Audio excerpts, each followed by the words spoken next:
Kita bermohon pada Allah semoga di hari ini kita diberkahi oleh Allah Subhanahu wa taala. Siap jadi penghuni surga? Tidak cukup dengan amin ya. Masuk surga tidak cukup dengan amin, tapi harus disiapkan dengan amal saleh. Karena itu di episode kali ini kita akan belajar tentang satu amalan penghuni surga yang biasa dikerjakan khususnya di waktu-waktu Ramadan. Apakah amalan itu? Kita akan bahas di episode kali ini dan tidak banyak orang mengetahui amalan yang dimaksudkan. Ya, kita akan ambil Quran surah ke-51 ayat 18. Quran surah ke-51 ayat 18 paling kanan pertengahan.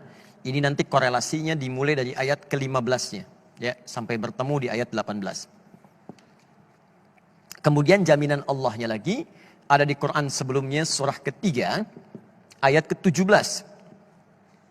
Nanti korelasi ayat ini terkait juga dengan ayat 15-nya. Ini sangat menarik sampai ke-16 sampai dengan 17-nya. Ini amalannya dan jaminannya surga yang dijanjikan. Baik, mari kita lihat. Masih ingat di pertemuan yang lalu saya menerangkan tentang satu waktu menjelang kepada fajar. Disebut apa waktunya? Sahar. Ya. Waktunya disebut dengan sahar. Amalannya disebut dengan sahur. Jamak dari kata sahar adalah kata ashar.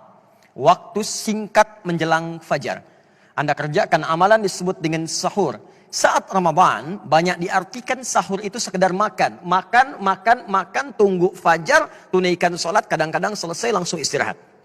Padahal ada rumus dalam Al-Quran yang kalau rumusan ini dikerjakan kata Allah, maka itu penanda bahwa dia adalah, calon ahli surga yang sedang beraktivitas di bumi. Siapa mereka itu? Perhatikan Quran surah ke-51 ayat 18. Wabil ashari hum yastaghfirun. Ada orang-orang penghuni surga itu yang aktivitasnya saat di dunia di waktu sahar. Wabil ashari hum yastaghfirun. Mereka banyak beristighfar kepada Allah Subhanahu wa taala. Istighfar. Siapa mereka ini? Kembalikan ke ayat 15-nya. Innal muttaqina fi jannatin wa uyun. Ada orang-orang takwa yang akan masuk surga, surganya spesial. Jadi orang yang biasa istighfar di waktu sahar itu surganya spesial. Kata Allah, mereka akan tinggal di taman-taman surga. Akhidhina ma atahum rabbuhum. Keunggulan yang kedua, mereka akan langsung mendapatkan kenikmatan surga dari Allah tanpa perantara. Jadi bisa menatap Allah tanpa hijab. Ya, nanti di hari kiamat saat kembali kepada Allah. Nanti ayatnya di Quran surah 75 ayat ke-22 sampai dengan 23. Ya, wujuhun yawma idzin nadhirah. Ada orang yang wajahnya berbinar, gembira sekali. Bukan karena masuk surganya. Ya, bukan karena surganya. Ila rabbiha nadhirah, karena bisa menatap Allah langsung tanpa hijab seketika. Siapa di antara mereka itu? Inilah yang saat di dunia punya kebiasaan istighfar di waktu sahar. Nah, jadi saya ingin simpulkan bahwa dalam bahasan ini, yang pertama, teman-teman, kalau sudah masuk waktu sahur, jangan cuma makan.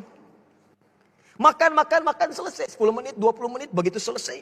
Duduklah Anda di ruang tengah. Datang bersama keluarga. Lalu istighfar kepada Allah Subhanahu wa ta'ala. Astagfirullah. Ya Allah, saya minta ampun ya Allah. Saya minta ampun ya Allah. Jika Anda bisa kerjakan itu, maka hadisnya hadis qudsi. Diriwayatkan oleh 30 orang sahabat senior, jalur pertamanya.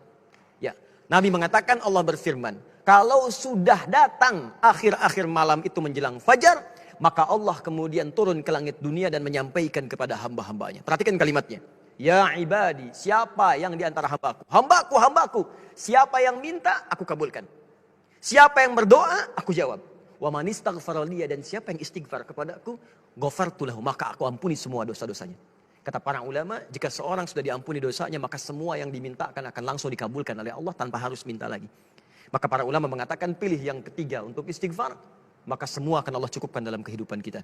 Karena itulah orang istighfar disebut lagi di Quran surah ketiga ayat ke-17. Orang-orang penghuni surga dengan 4 golongan lain. As-sabirina, was-sadiqina, wal-qanitina, wal-munfiqina, wal-mustaghfirina bil ashar. Kata Allah, ada 5 golongan yang dapat anugerah di surga dengan dapat keriduan Allah yang paling besar. Orang-orang sabar, orang-orang yang khusyuk dalam salat, orang-orang yang rajin bersedekah, dan orang-orang diantaranya yang senang berinfak, serta orang-orang yang beristighfar di waktu fajar.